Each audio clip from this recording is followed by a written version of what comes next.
Good morning. I can see already, I hope those of you joining at home are having an okay time looking at me, but I'm seeing I'm kind of like glitchy up there on the screen. So I don't know, it's something to do with our Wi-Fi this morning. Hopefully it's not too terrible. Good morning, good morning. Maggie won't be here today. All right.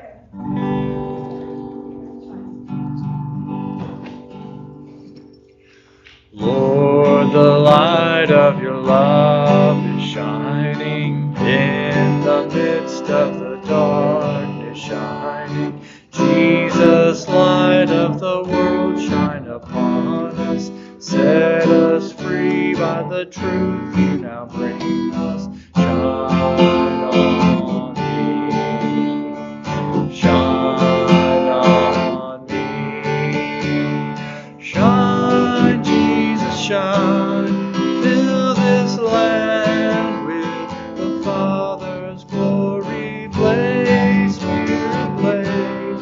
Set our hearts on fire.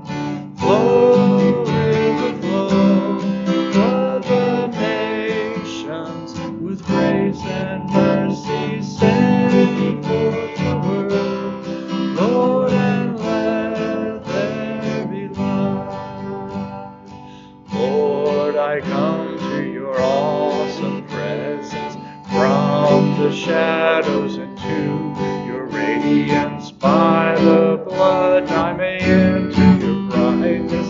Search me, try me, consume all my darkness. Shine on me. Shine on me. Shine, Jesus, shine. Fill this land with the Father's glory. Blaze, Spirit, blaze. Set our hearts on fire. Flow, river, flow. Flood the nations with grace and mercy. Send forth your word, Lord, and let there be light. As we gaze on your kingly brightness, so our faces display your likeness, ever changing from glory to glory. Mirrored here, may our lives tell your story. Shine on me. Shine on me. Shine, Jesus, shine. Fill this land with the Father's glory. Blaze, Spirit, blaze. Set our hearts on fire. Flow, river, flow. Flood the nations with grace and mercy. Send forth your word, Lord, and let there be light. Let's pray. God, we welcome you this morning, and we're so glad that you are light to our lives as we study your word and our path to follow your presence in our lives. We ask that you'd be with us, you would give us wisdom and insight and encouragement. We pray in your name. Amen.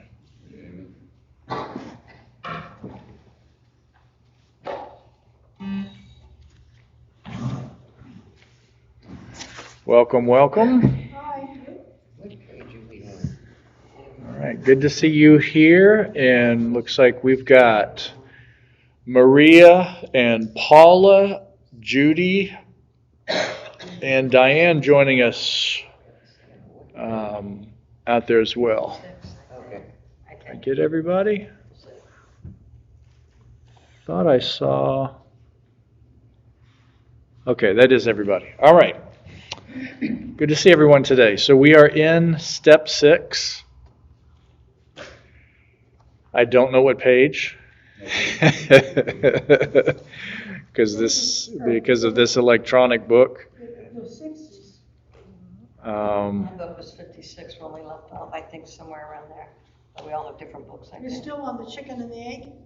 I don't remember the chicken and the egg. That's the name of step 6. Oh, I see. Okay. I thought we did that last week. That's a hard one, like try, not try, care, not care. That's Yes. hard. I don't know what the heck that even means. Yes. So I'm gonna take us back. This is probably 1, 2, 3, 4, a 5th paragraph. Back 5? From the beginning? 5th paragraph from the beginning. So we're going back a little bit from where we left off, but these few sentences talk about this paradox, which is what step 6 is about. So it starts with the word step 6. That paragraph does. No.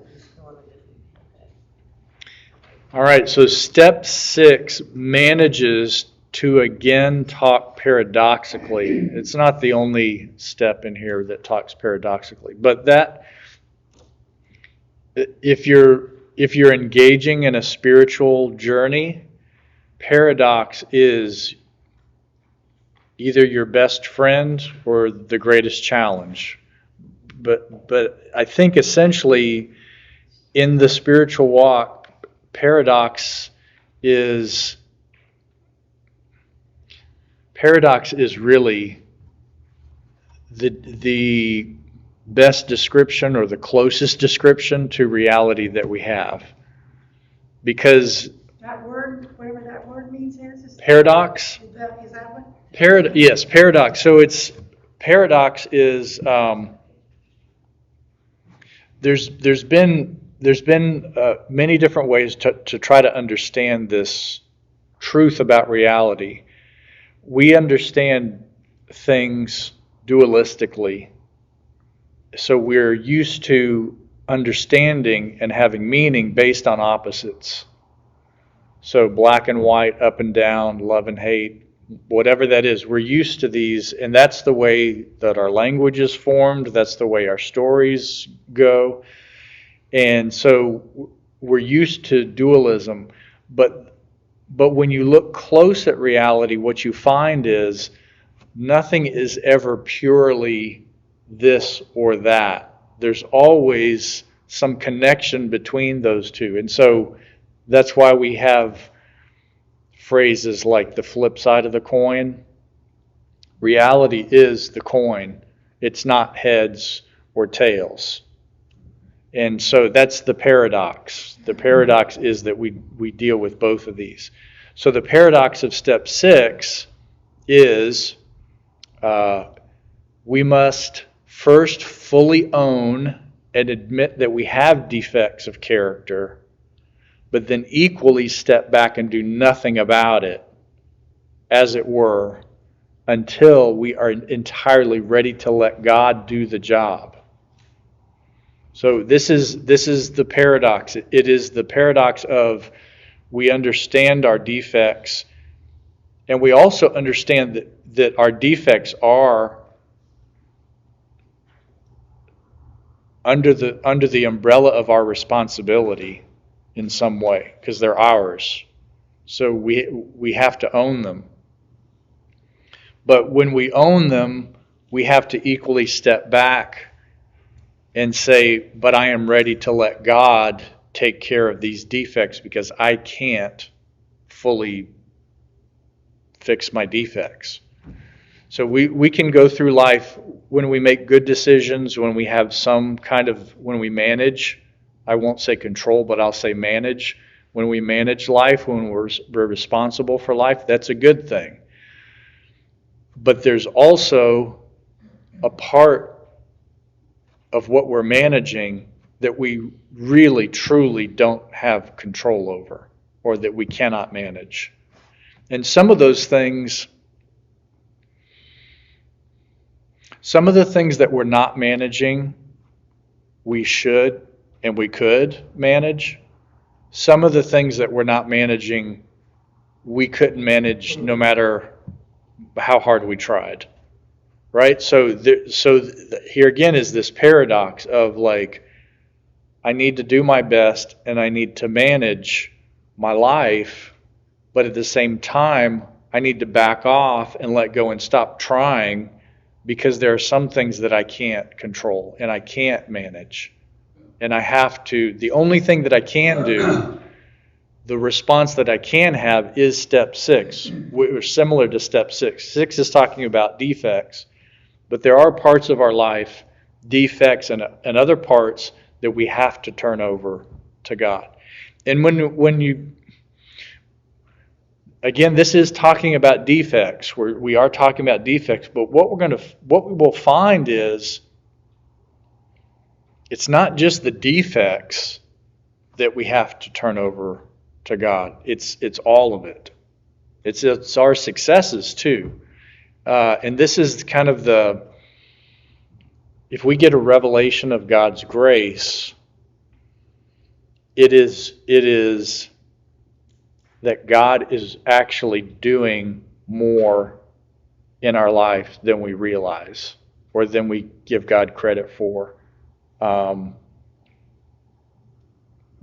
We think we're managing things, and maybe we are to a little bit of a degree, but a lot of that may simply be some kind of an illusion. Or it's like an arm wrestling, or it's a back. Yeah, it's a back and forth. Yeah. So there are just think about, there are so many things in life that we don't have control over. Like, see if you can. I watched this documentary on what is it called? It's like free diving. So it's people diving in the ocean as deep as possible without any Holding their breath. without any assistance, holding their breath. Yeah. And they're doing it like 4 minutes, 5 minutes, or whatever. 120 feet. And it's a sport. And to get good at the sport, you're pressing the boundaries of what the human body can do. And so a regular, normal part of the training is blacking out. Oh, gosh. So I'm watching, I mean, I didn't choose this program. I was sitting in the room when somebody else chose this to watch this. But I think I was watching it more than anybody in the room. And it's like, it's almost like a traffic accident, like you can't look away kind of thing. Yeah. But it was so claustrophobic to me. And what they would do is they have a line that goes down. So they would they'd clip to the line and follow it and swim down as far as they could to touch their goal. But then they have to go the same distance back up. And all along the way, they had other divers that are there in case something goes wrong, they can get them up as soon as possible. But it was like, it was a normal, it was a, or get air to them, but it was a normal thing for them to black out before they get back up to the surface. I'm going to lose track of like what the whole reason why I was saying this. Oh yeah. So we think we have control over our breath. And you can have a sport where these people are masters of breath. But guess what? Even the masters can only hold it for 4 or 5 minutes. And then it kicks into, you don't have control over that. They can slow the heart rate down. One of the things they were doing is you were hearing their heart rate. And this one person, just before they were blacking out, their heart was going slower and slower and slower. So you can kind of, if you exercise well and take care of yourself, your resting heart rate will be nice and low. So there's where your management comes in. But we can't just stop our heart. There was some spy program from the 70s or something, and this guy he could slow his heart rate so low that if he could pretend to be dead, and if somebody came up and checked his pulse, they couldn't find a pulse, and they'd be like, oh, he's dead. And then when they turned around, he was like, "No, I'm not." And, I can't remember the name of this. So even these simple things of breathing and heartbeat, we don't have control over. We have some management of it. Meditation is largely based upon breathing, paying attention to the breath.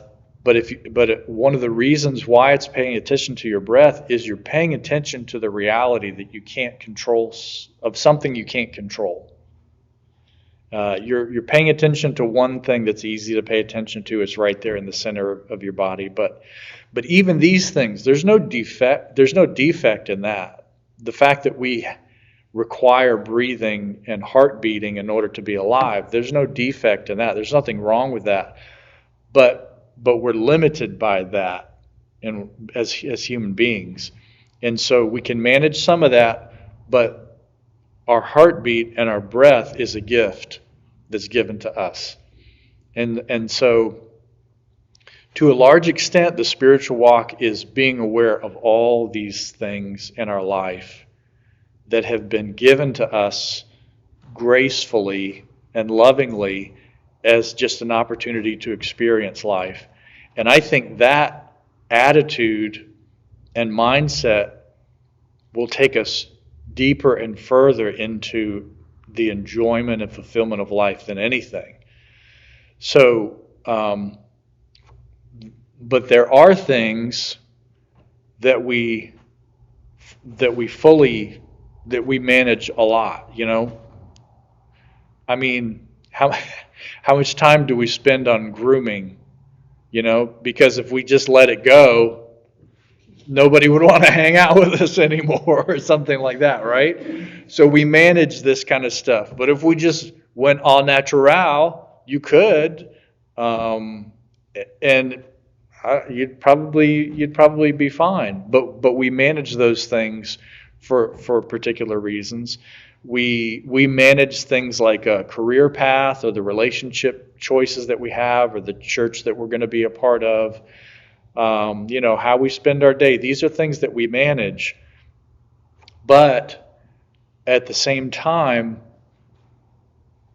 we can't take God out of the equation of these things. If we're gonna make a plan and we have a calendar, well, who made the sun and the earth and the sunrises and sunsets that gives us a calendar to begin with, right?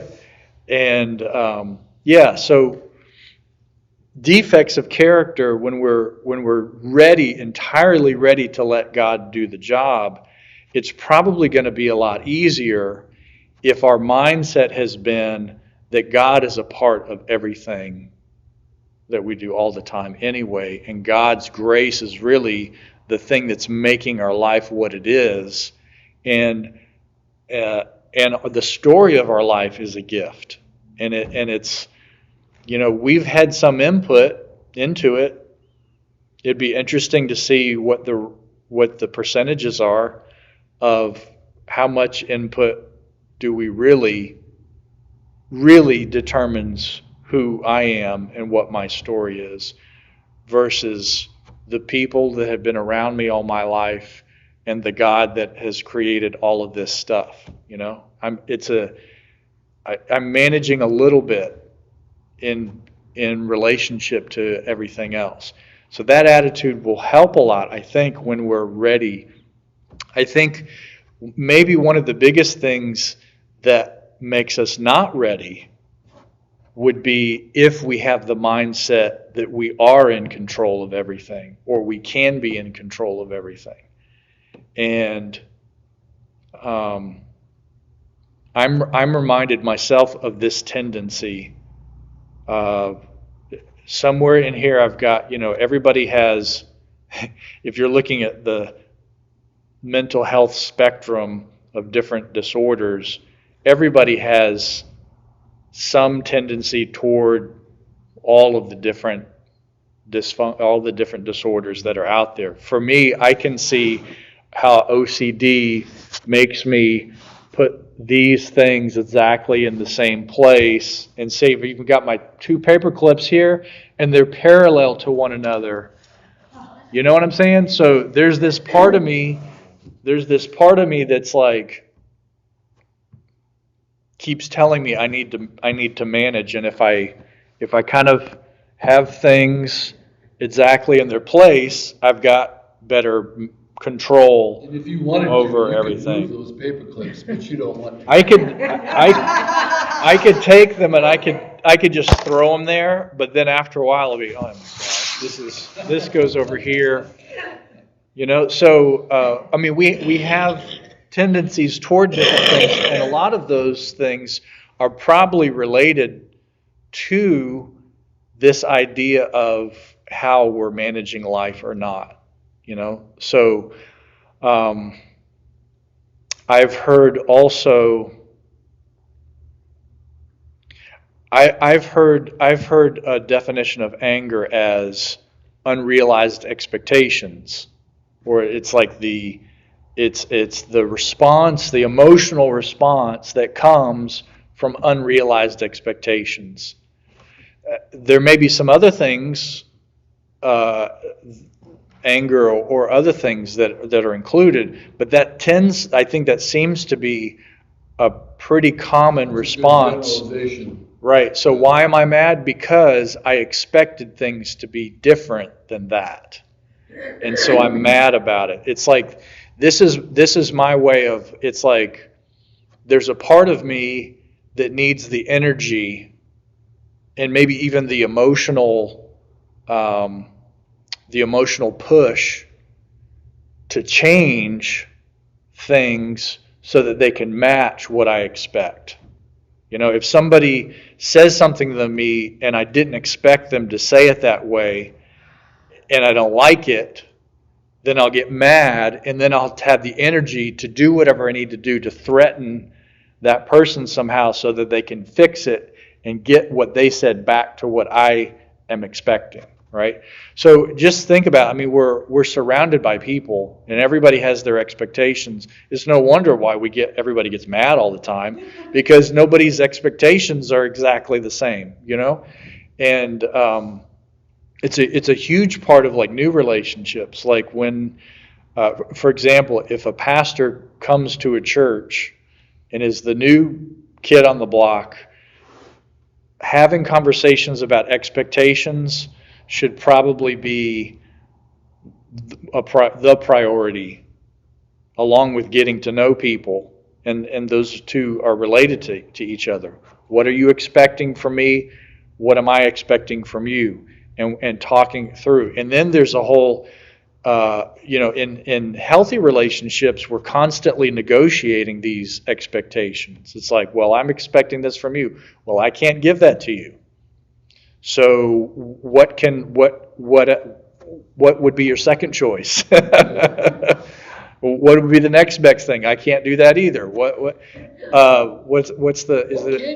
it a Meatloaf? Is it a Meatloaf song? I would do anything for love, but I can't do that, or I won't do that. You know, so that it's good for us to know and to be honest with what we can do in relationship to other people's expectations, and it's good for us to talk to other people about what ours are. But we can get angry about that, and all of that is about management and control of our lives, because About fear. I Mhm. have a son who is a daredevil, hunting, fishing, the whole thing, but he's a deep sea diver. He's been diving with sharks, and then he came up one time in there's no boat. He's just there in the ocean. Oh my gosh. He had been white rafting and fallen in the water, and there I am. Right. All kinds of things that are really kind of scary. Mm-hmm. I know his faith is not in God, and I've been working on that and praying on that for a long time. I don't know if your heart races faster in fear or slows down. I'm not sure in some cases. But I'm trying to get him to relate to who is there to help you. Mm-hmm. There's been nobody many times. Mm-hmm. So Right. And you can get addicted to that adrenaline rush. Yes. Oh, Yeah. Yeah, so that's an interesting, that type of an addiction is not too different than any other type. So there is something that is attractive to us about things that are out of our control. You know, if you think about it, if I'm going to go gambling, that's kind of out of my control, but that's exciting. If I'm going to jump out of a plane, I mean, I've got some control, like in my backpack or whatever, you know, my parachute, and then the way that I descend and all that, and whatever skills that I've learned along the way. So I can come face to face with chaos or the lack of control, and I can have a little bit of something to control. So it's I don't know. It's kind of fascinating to think about. If even other things that we can be addicted to, usually they are things that they're very moving and exciting, and they make the normal levels of emotion just go off the charts or get maxed out. And then and usually those things that we get addicted to it's living life where we don't have control. Isn't that strange? So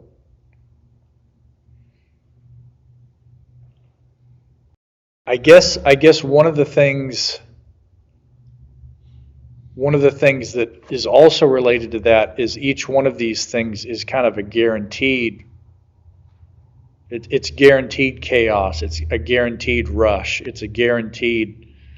It's almost like you mentioned fear. You're putting yourself in the face of fear, you know, and some things are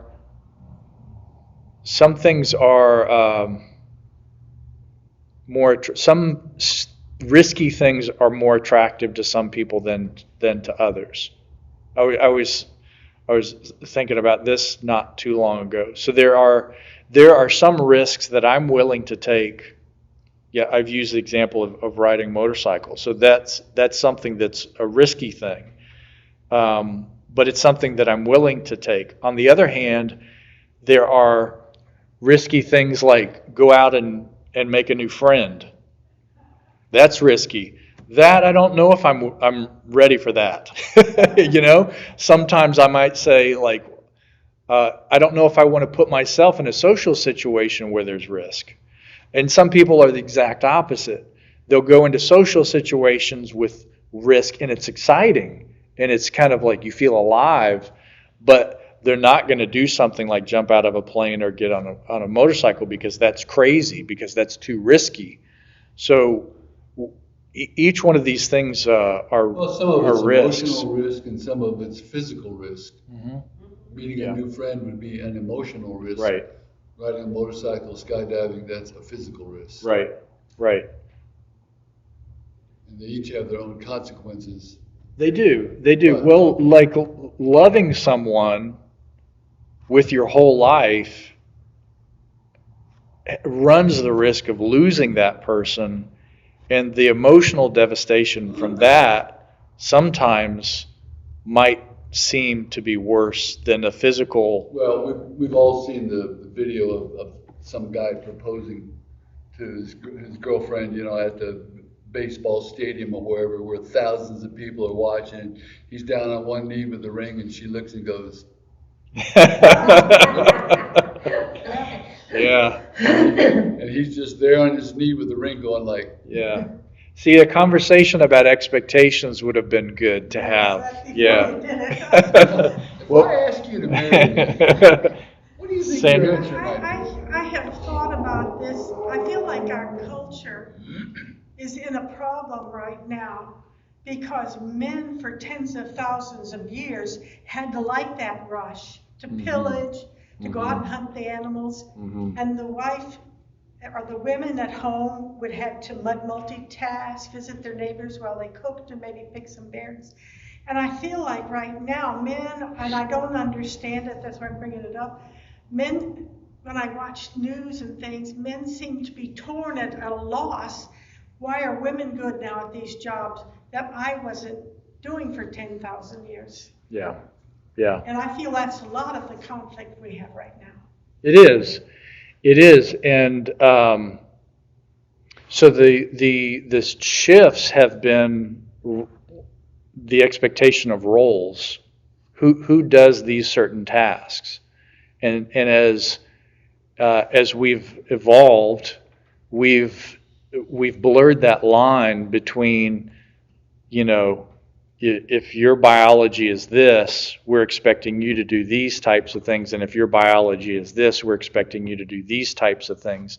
And now we're saying, well, there are some people who have this biology who would prefer to do this. Some people who have this biology would prefer to do that. So, and that's where the gender identity conversation comes in. Is like the biology of a person doesn't seem to match what the interests are, what a person is drawn toward. I've heard that is being talked about a lot, about who's expected to do what. The other conversation that I don't know is out there as blatantly are the tasks that traditionally were male tasks, are those tasks now coming into question? Like, should people not do that? Should people not take risk, be violent, be physically rough and tumble? Should people not do that? And so that's the part where I think there's a lot of confusion, because that is something that is also being critiqued, is the violence that we have in our history. And the question is it possible for us to move into the future without violence? The thing that is probably not possible to get rid of is just the violence of hard work, I would say. It's not unnecessarily people on people violence, but there's violence in the world. We were talking about the fires in Hawaii earlier today. So in order to fight those fires,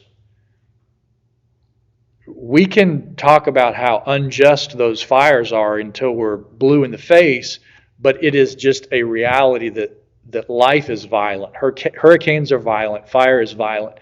And in order to battle those forces, you have to pick up your sword, or you have to defend yourself, and you have to be willing to physically risk your life to protect against this violent force that's not a personal thing, but is just a natural thing. It's like 9/11.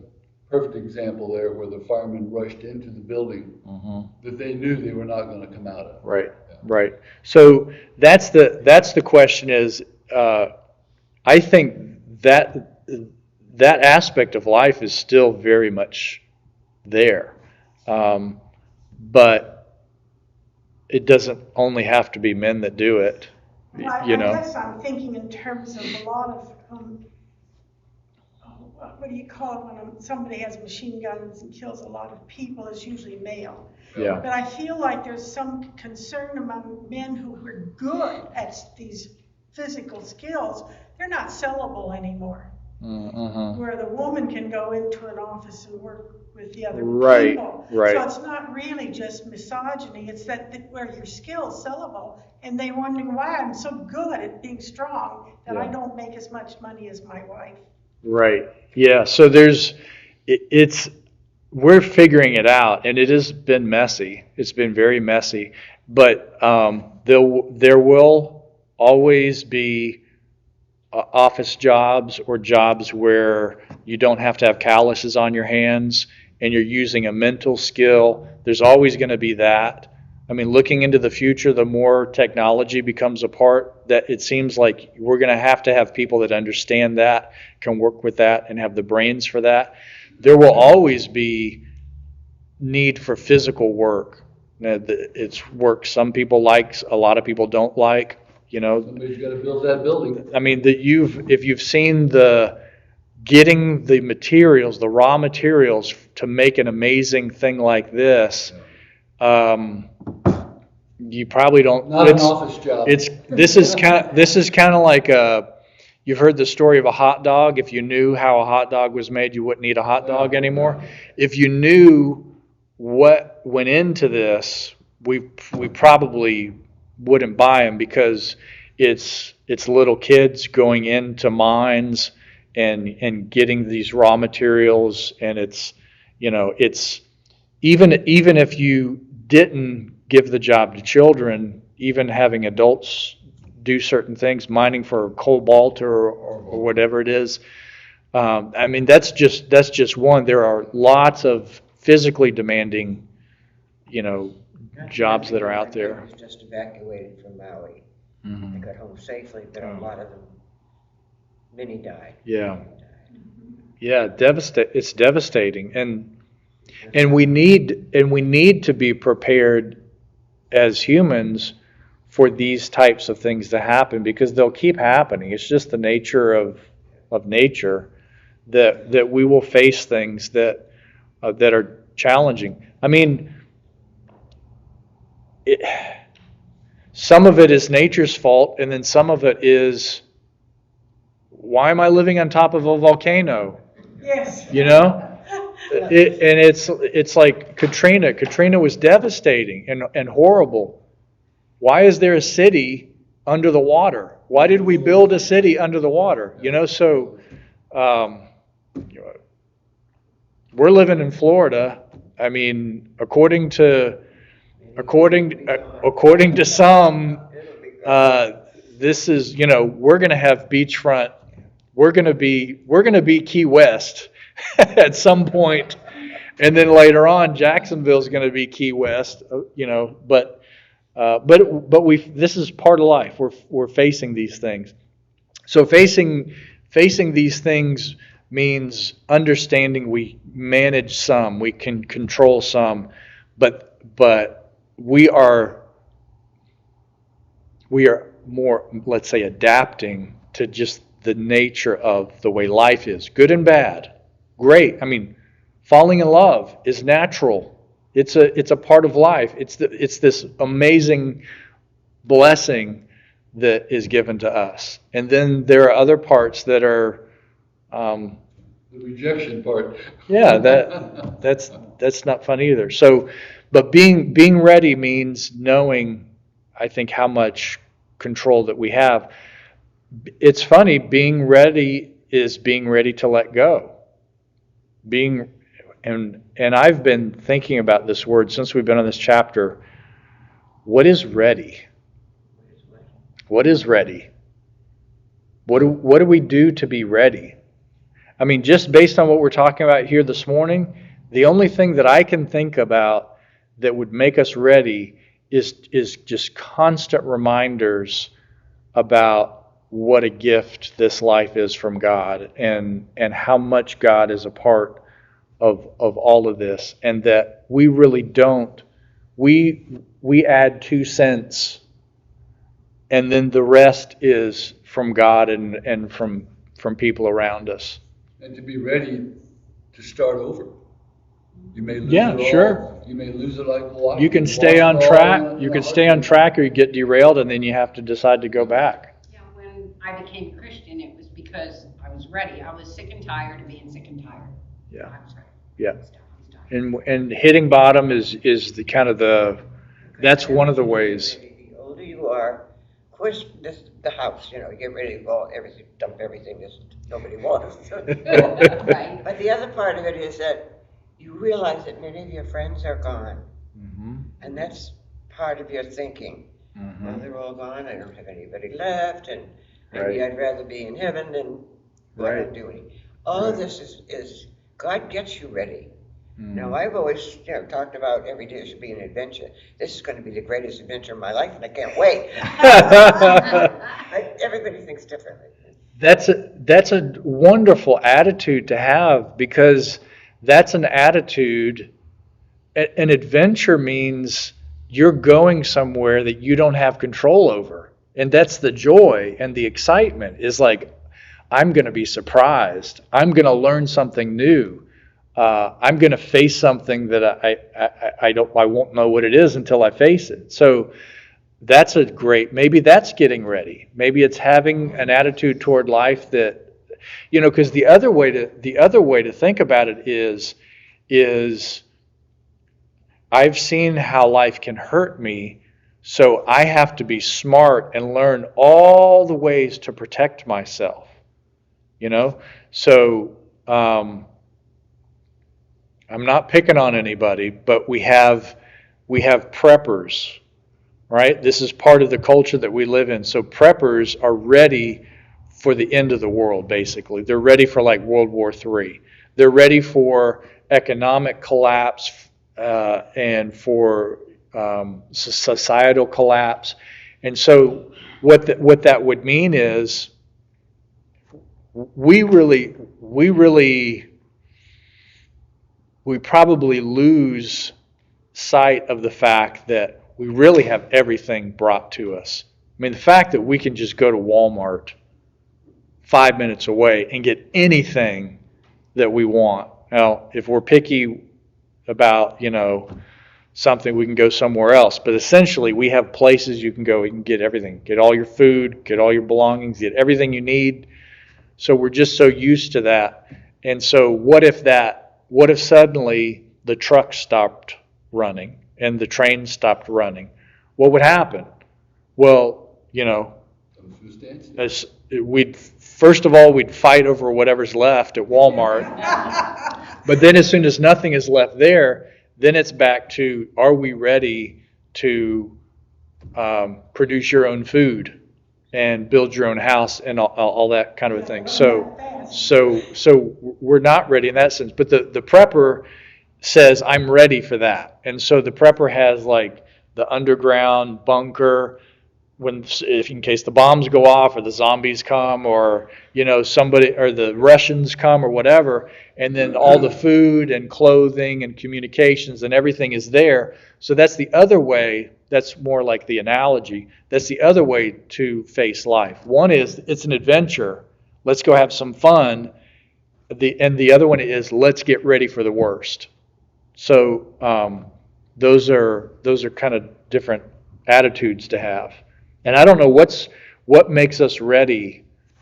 What makes us more ready, the adventure or the prepping, or I don't know, maybe it's neither. I think for me, and I have to look at this more on a personal level, because I'm maybe more small-minded, I don't know. But I know for me, I think when something is not serving me anymore, and I've only realized this through it's been a process, doing the original, steps 1 through, 5 so far. But I keep doing something over and over and over again and expecting different results, and it's not happening. It's like, all right, when am I going to realize what I'm doing and do something different, let go, let God, and, expectations. I think sometimes of them as realistic and unrealistic expectations. Like if you tell me you're going to show up and you're going to meet me and you're going to do something, I expect you to do that. That's a realistic, for me, expectation. But I think sometimes too, people pleasing has always been a defect of mine. And I never knew that or even thought about it or heard about it. It's just like I wanted everybody to like me. What extremes am I going to go to for you to like me? Right. Am I going to be who I am? And that's something I've worked on a lot, because I think people genuinely like me, but then again, sometimes am I doing something because it makes me feel good or because I want to make you feel good? And until I get to the point that it just doesn't serve me anymore, I think that's when I become entirely ready. And it doesn't mean it's going to go away for me. It might go away for a while, but it might come back. I might find, maybe it's working a little bit for me. It's almost like part of your management system is not working. Yeah. Certain things I think are built into me that I don't think I can change. Because that's a big, the people-pleasing thing, it's a very common thing for folks because we're we're wired by human nature to be social creatures, and unless we decide to just go live on top of the mountain somewhere, we're going to be interacting with people pretty regularly, and so it is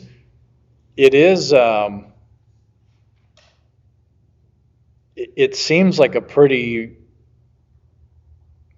morally fine expectation to have people like me. You know, it's like, why shouldn't people like me? I care You about know? what people think, but to what extreme do I care? You That's know, it. like, Right. and that's, I guess, like my husband, he doesn't care. He just doesn't care what you think about him. He doesn't care if you like what he does. He doesn't like what he, you know.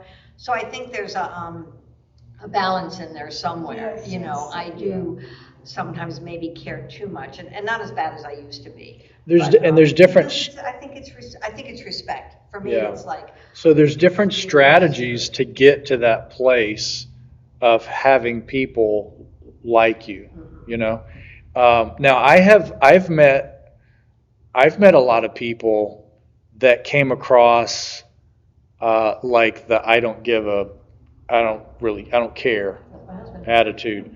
But sometimes if you get to know somebody like that, sometimes That's a mess. they actually care more than other people do, and that's a different strategy to manage the social thing. So one would be, you know, both the people pleasing and the I don't care both love people and want to get along with people, but they're different strategies. One is I'm going to be super nice and I'm going to try to think about, you know, say what you want and do what you want. The other one is like, I'm not going to do anything. I'm not going to go out of my way at all for you. And if you like me still, then I'll be okay with you because you must like me for who I am. Want to be liked, and I think everybody does.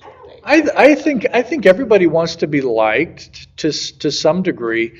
I think the tricky part is some people enjoy more interaction with more people, and some enjoy less interaction with fewer people, and both like to be around people, but like an extroverted person is a person who gets energized by being around a lot of people and having a lot of social interactions. It gives them energy, and it's something they look forward to. The introverted person does like to be around people and enjoys interactions with people, but those interactions drain the energy of the person, and they have to retreat much sooner than the other. Now, both people eventually are going to run out of steam and have to go refuel, but usually the extroverted person spends a whole lot more time and energy socializing than the introvert does. But both of them still want people to like them. They're just having to manage the way that they are wired. I lean toward being an introvert. So what that means is on Sunday when I come in and I've gotten myself ready and here we go, it's like saying hello to everybody and catching up with everybody and sharing something very personal that I've been working on and just putting it out there to see what people think. By the time I get home, the whole rest of the day is done for me. It's like I can have a couple interactions with people here and there, but it's really not until like Monday morning that I'm kind of back to being me, you know. But not everybody's like that. Other people would be different ways. So the thing with finding a defect, like Patty mentioned, would be does your strategy of social interaction match who's really inside of you? And can I be honest with that with people and withstand the rejection or the acceptance based on that? And if we have the confidence to say to people, I'm an introverted person, and that doesn't mean I don't like people, and it doesn't mean that I'm shy or anything like that. It just means the way that I interact is I don't like a whole lot of chit chat. I like to kind of talk about things that really matter and are really meaningful to people. But after a few very deep interactions, I got to take a break and I got to refuel again. But I have to face if somebody catches me at a time when I'm really like I'm running on empty, and maybe I'm grouchy or Problem that you I would know. like the answer to. I too would rather be one-on-one. I mean, I like a party, but I'd rather. However, one-on-one is great for the first hour or 2 hours or 3 hours. And when they say 4 hours, I'm ready to throw them out the That's window. me. Yeah. That's me, Enough 3 enough hours. is enough. Well, I think the challenge then is if you can be honest with the people that are around you to let them know this is how I'm going to be feeling, but then you have to that means putting yourself out there, because some people are going to feel rejected by that. Some people are going to be like, well, I'm used to 10 hours. I'm used to 4 days. I'm 4 days. I'm just getting started. And it's like, no. It's my brother's wife's sister's husband. So he's kind of a brother-in-law of sorts. But I've just recently gotten to know him over the past couple years, and he's one of I think 13 kids, and he's the youngest, and he is the most absolutely hyperactive person I have ever met in my entire life. And he is hilarious and a blast to be around for about 30 minutes. And then it's like, oh my God, this person is crazy. I have to get away, But he's been with his wife for years and years, and they got it worked out where she knows how to, I don't know, she knows how to manage that. And they've talked it out, but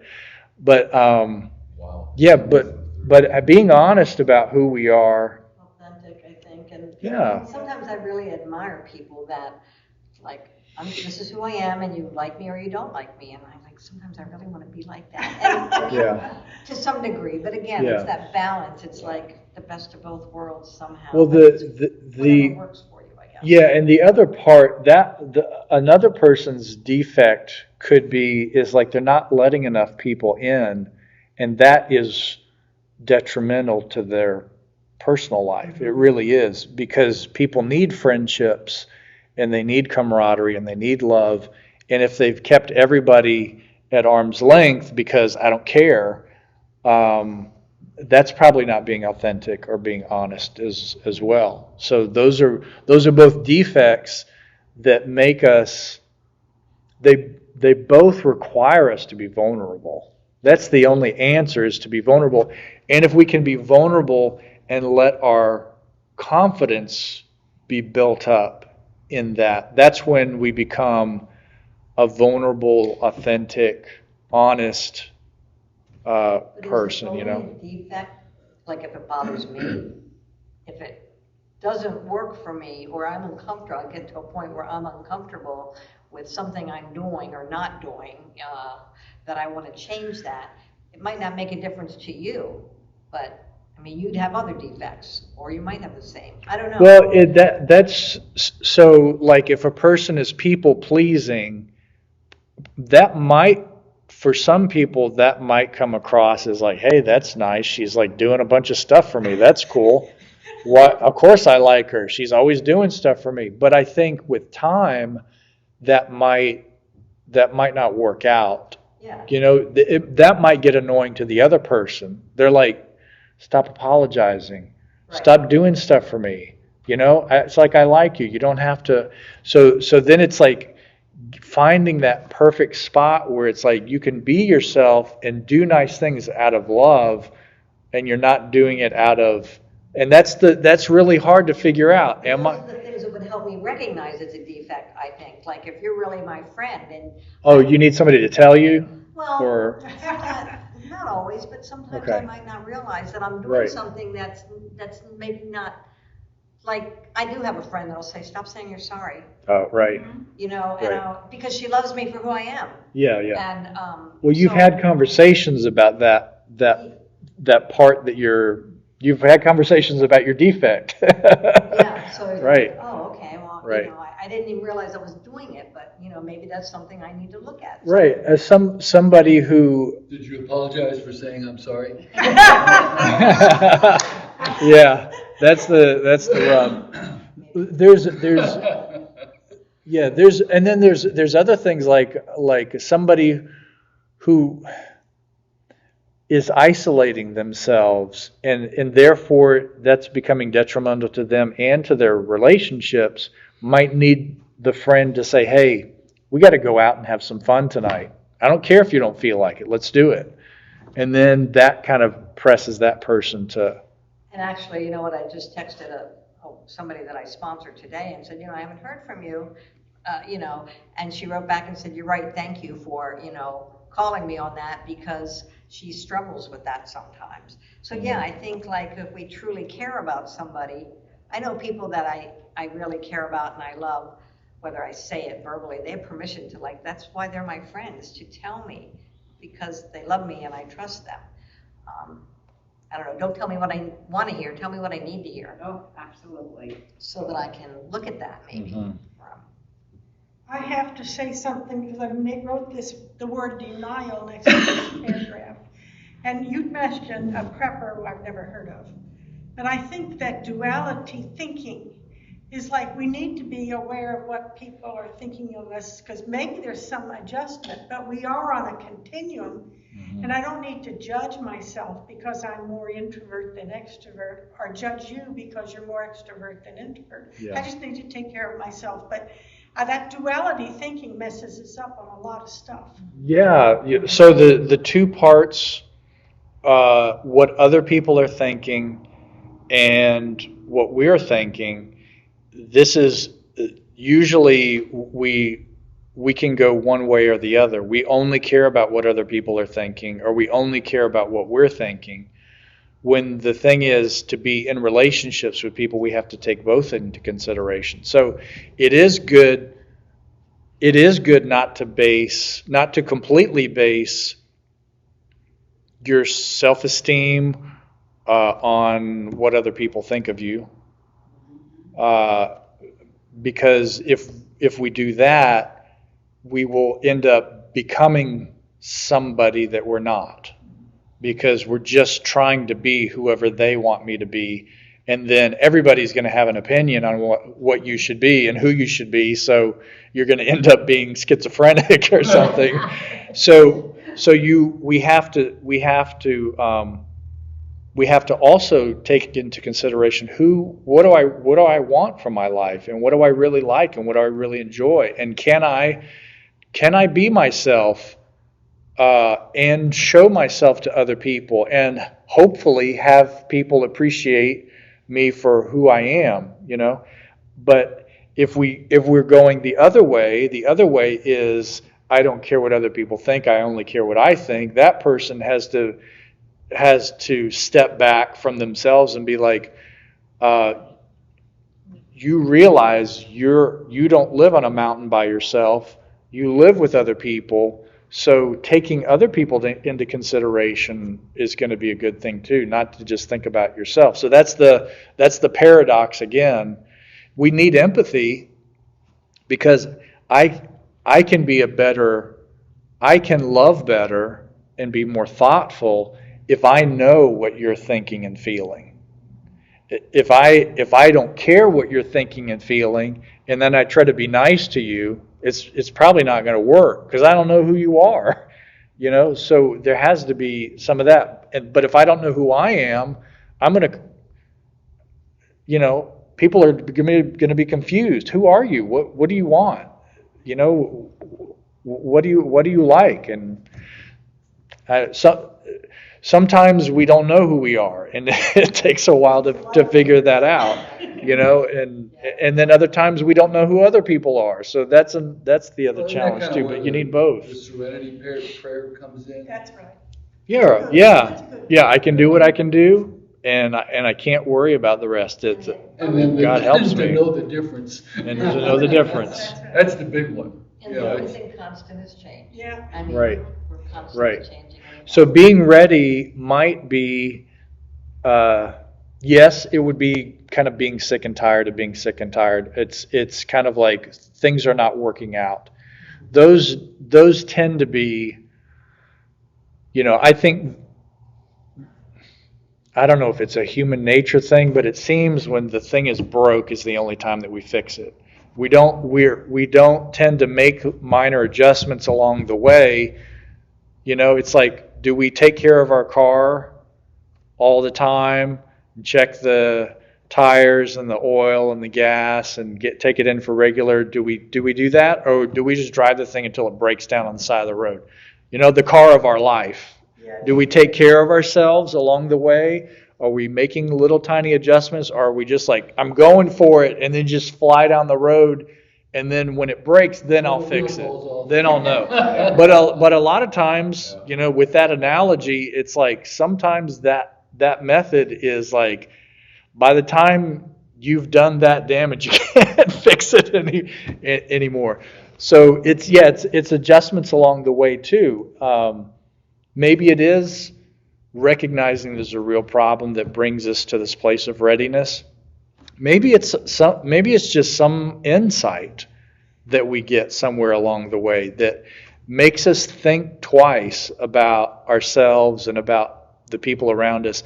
So that's kind of like this little gift of wisdom that gets posited, and it's like we could act on that probably, and that could make us ready for acceptance. And then I'll get to you in 1 second. The other thing, to keep coming back to this, having that attitude of gratitude where it is like you're so thankful for life and thankful, and I mean, and this is not, there's a false way to do this too, which is this idea of put on a happy face and be positive. Oh, everything's great. Hey, how are you? When the reality is that isn't necessarily true gratitude and honest. It is like, it's being honest about what the gifts are and appreciating it for that.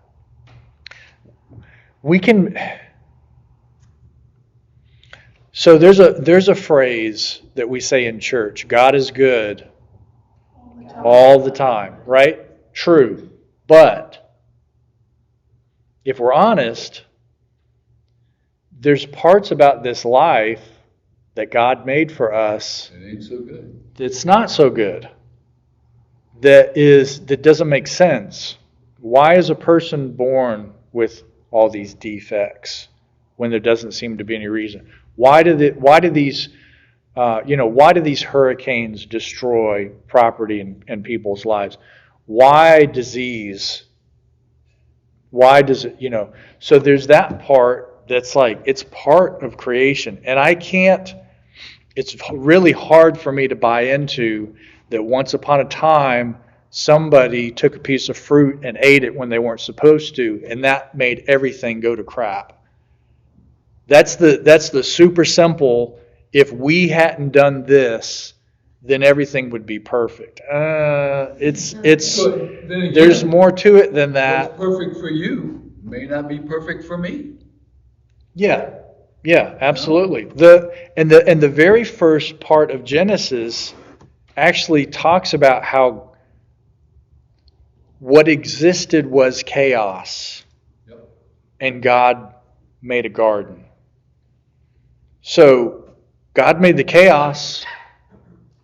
God didn't just make the garden, right? So if we can be honest about that and still be grateful for this loving, gracious God, that's a gratitude I think that can help here. But if we kind of live more of like a fairy tale type of thing where it's like, oh, God is only good, and then there's this other something that's battling against that. Well, just to sidestep and look at this a little bit more, we believe in one God, we don't believe in two gods, because the belief in a good God versus a bad whatever, whether it's the devil or chaos or sin or whatever, we can believe in two gods that are neck and neck, fighting with one another. But the reality is they're all wrapped up in the one God. We can say at the end of the day with 1,000% confidence, God is good all the time, and we can still acknowledge all of the stuff in life that ain't so great, and we can say, but all of this is leading toward, something that's ultimately good. I don't want to think about that part. Don't want to think about what part? That part. Yeah. We don't want to. No, and it's good not to dwell on it so much that life is miserable. It's not productive to just dwell on the bad part, but it's also not productive to only dwell on the good part and live in denial, because that'll do something else too. We need the chaos. Yeah. It's interesting because that is the basis of evolution. Well, The basis- just the way our planet. The basis Was made. the basis of evolution says a random mutation created an adaptation. Yep. And if you look at it, Wow. that's kind of the way it works for us too. Some random something came into our life and it made us adapt in a way that helped us to grow. So it works. I mean, that's a real thing. So we do need the random And I chaos also stuff. just add my Yes. thing. Mm-hmm. Back to pleasing people. When I was in my 30s, his mantra was, "You're never sorry for hurting my feelings." And this cousin moved down here, and she was saying, "Will you stop saying you're sorry all the time to me?" Okay, I don't have any reference. I don't need to listen to any of them. I need to put myself in the way of people or books, church, people who will give me an awareness to come up here and look at this dynamic and see, where do I want to fit in? Mm-hmm. I feel like I don't want to listen to people anymore. It's just to give me ideas to think about. So that insight into that change, that new way of living your life, there came a point where you were ready for that new thing. Yeah, and it sounds like that's kind of it's the hitting bottom, it's this is not working. Yeah, there's a part of it, or there's a better way. There's a better way. I heard something a long time ago, and it's just so simple, but it's always stuck with me. Awareness is a wonderful thing, but by itself, it's nothing. So, you can be aware of something, but if you don't do anything, it's what you choose Right. to do with it. Yeah. Right. Whether you What choose did to you do do with something it? or nothing. Yeah. Or you can be so aware you go crazy, which is why people choose denial. Well, Yeah. yeah. True. Well, what happens is new insights is not the end of the big picture. It's just it changes things, it shifts things until the next insight comes, and then it'll shift things again. So I think we're actually going to be ready to. I think we can wrap this chapter up. It's the very end. It's going to be the last. There's the last two paragraphs, and it's the sentence just before the last two paragraphs. It seems we must both surrender and take responsibility, and that's the paradox. We must both surrender and take responsibility. That is the serenity prayer. The serenity prayer is help me change what I can. That's taking responsibility. Yep. And then there's accepting what I can't change. That's surrender. Yeah. And it's the wisdom to know which is which. So being ready means I am ready to let go, or I am ready to take responsibility for something I haven't taken responsibility for. There's this readiness, and Being ready means you don't know what the answer is yet. You don't have the tool yet. But it will come to you. There's a promise that it will come to you. God will give it to you. Are you ready to receive this new tool? Because this new tool is going to change your life. I don't know if I'm ready for my life to be changed. All right. Well, I'm ready for life to be changed. Okay. Let's make sure you're ready. That's usually, there's a waiting game is usually a part of this whole readiness thing, right? Well, that's part of the knowing the difference. Right. Yeah. And that's probably the hardest part of the whole serenity prayer. I mean, yeah, you can change what you can change with, but a lot of times you think like, yeah, I can do that. No, you can't. Isn't that the Holy Spirit though? You need that God somehow intervening to make a Yes, difference. definitely. The last paragraph in that next to the last sentence in the next to the last paragraph. We must pray as if it all depends on us and work as if it all depends on God. Yes. You've read that. Pray as if it depends on us. Work as if it depends on God. That's that mix of responsibility and surrender. And that's the readiness part. Because if you're not ready to do the work, you're probably not ready, right? It's like I can be ready to give up. That's part of it. It's like, this isn't working. I'm ready to give up. And so it's like we need the readiness to give up. And then sometimes if we're ready to work, then we're going to start working our own way. We're not going to work in the new way. So I don't know, there's this sweet spot that we have to kind of believe that God knows and is ready to help us with. The last sentence. Pray for the willingness to be willing. Yeah. Pray for the willingness to be willing. Well, this is one. It's funny because this is one of the things that gets me about prayer, because I'm supposed to be encouraging prayer, right, as a pastor, and I find it tricky. This is what I find. I find that so much of our concept of prayer is us talking, us thinking, us doing. It's the responsibility part. What is a prayer of surrender? Listening. Yeah, if you're still talking, you're not surrendering. You know what I mean? My problem is bossing God around. I have trouble with that. Yeah. Oh, yeah. Well, so I love the prayer list, and I don't like the prayer list in church, because I like it that we love one another, that we're aware of one another's lives, that we're thinking about one another, and it's good to be reminded when we're in a community about some of the people. We think about some people more than others. Maybe we should shift it around a little bit, right? So that's a good thing. The part that I'm not crazy about is usually the prayer list is a problem list. And so we think that prayer is talking about problems. That's a good point. Yeah.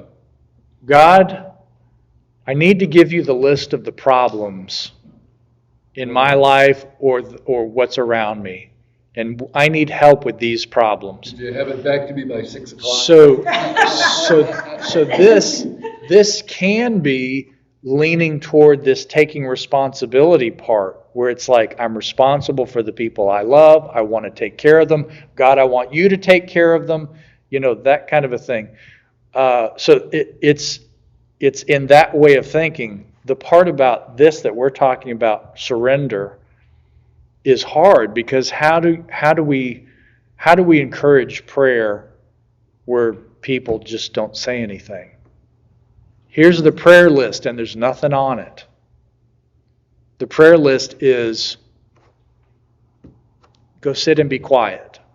And that probably is more likely going to encourage the surrender part.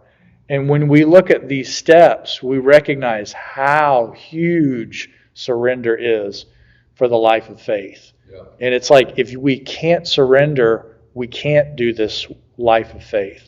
So maybe we need two different prayer lists. One is all the stuff that we need to change, that God needs to change, all the change stuff. And then there's another part where God is like, did you realize how amazing everything is right now? Or let's not even think about change. Let's not think about the way things are. Let's not think about anything. Let's just be with one another. And there is something that brings life and peace and love.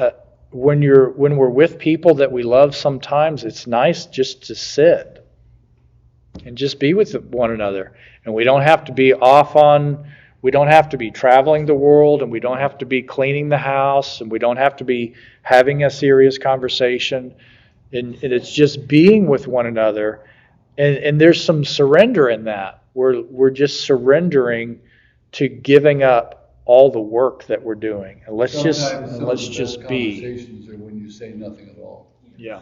I do think your prayer, had a relative who was trying to attain a goal, and they kept they're getting depressed. And my daughter called and said she's having trouble getting this finished. And I said, well, I just happened to see a therapist on the Today Show. And she said, every morning, look at the world and think of something, a new thing every day you're grateful to God for. Yeah. And that has been very helpful to not wake up. I think the gratitude is probably the closest step next to surrender. Because gratitude is putting you into positions, it's putting us all in a position where we're not thinking about what needs to be done and what needs to change. We're appreciating just what is right now. But that's not surrender either. It's real close. It's real close. Surrender is not even that. Surrender is, because even that can be a task of thinking of all the stuff that we're grateful for. And even that has judgment in it. Judgment's doesn't mean criticism. It just means we're judging something as, oh, that's good, and that's good, and that's good. But guess what's right next to that? That's not good, and that's not good. You know what I mean? Oh, I love this sunshine in the morning, and I hate that thundercloud over there. You know what I mean? So gratitude's good. It's one step next to the whosoever will, whatever you want, God. The gratitude is I'm going to sit here, and you may talk to me and you may not talk to me. I may think of something, I may not think of something. And it's just being, maybe that is what getting ready is. And sometimes being beat down and getting sick and tired finally puts us into that position. It's almost like it's almost like right before we go to sleep. That's when we're like the least engaged. Well, unless we just fall asleep thinking about what's happening tomorrow. Just real quick, my girlfriend years ago, lots of kids and things, and she says, the only thing I can do is wrap them in their favorite blanket and give them to God. Yeah. And that's surrendering to God. This is my Mm-hmm. child. Mm-hmm. Yeah. And those like that type of practice or that way of thinking is helpful, because when you get to surrender, you can't really define it. You can't put your finger on it. You can't say, here's the 3 steps to surrender. No, it's like surrender is a place of no steps. That's the whole thing, is we're getting rid of the steps. All right, so the last sentence of the chapter, God is humble. Do we believe that? God is humble, never comes if not first invited. So it's like, are we sitting and quiet without an agenda? Have we ever come and approach one another and we just know there's an agenda somewhere in there, And so God is like, I can just imagine like God's watching us pray and so like, okay, I'm just going to let them finish up with this thing that they're working on because they're not ready for me just yet. They're busy.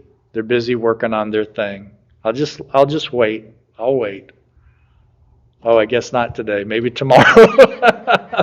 Well, the second half of the sentence says it all. Yeah. Never comes the first time invited, but God will find some clever way to get invited. Yep. Yeah. So that's the grace part of like just believing God's good, God's going to help, it's going to work out. There will be change. Yeah. What a fascinating God is humble. just that one word ready is just amazing. So next time we'll talk about humbly asking to remove our shortcomings while being in a posture of surrender. You know, by the way. All right. Okay. Send us out in the power of your Spirit, Lord. May our lives bring Jesus to the world. May each thought and word bring glory to your name. Send us out in your Spirit, Lord, we pray. Send us out in the power of your Spirit, Lord. May our lives bring Jesus to the world. May each thought and word bring glory to your name. Send us out in your Spirit.